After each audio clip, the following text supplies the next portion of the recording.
17 দিন পর ফিরে এলাম আমার ভালোবাসার পাখিগুলোর কাছে। আসসালামু আলাইকুম, আমি ফারুক আছি আপনাদের সাথে। কেমন আছেন আপনারা? ফানলি বাড়ি আপনাদেরকে ওয়েলকাম।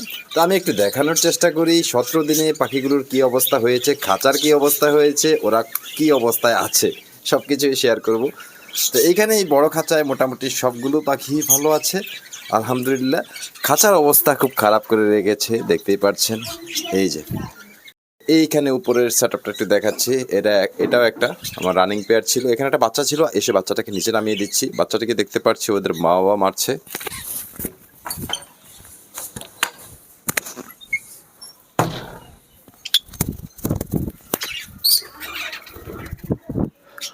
আর এইখানে এক জোড়া পেয়ার আছে, তো ওদেরও একটা বাচ্চা আছে। বাচ্চাটা এই যে, ওদের একটা বাচ্চা আছে।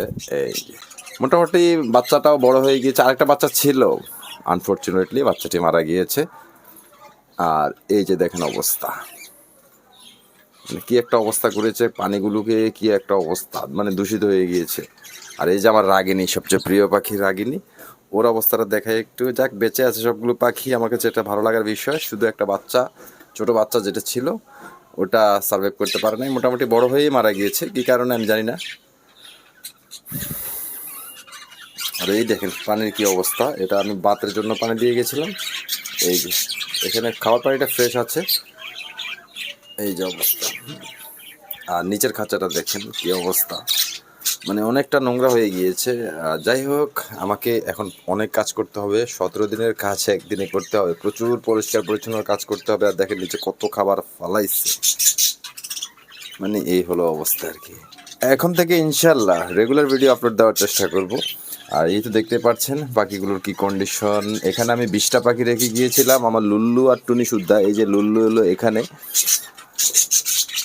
সবগুলো পাখি আলহামদুলিল্লাহ ভালো আছে। পাখিগুলোকে ব্যালকনিতে সেট আপ দিয়ে রেখে গিয়েছিলাম। আপনাদেরকে যাওয়ার আগেও একটা ভিডিও আমি দিয়েছিলাম যে 15 দিনের জন্য আমার পাখিগুলোকে বাসায় একা রেখে যাচ্ছি।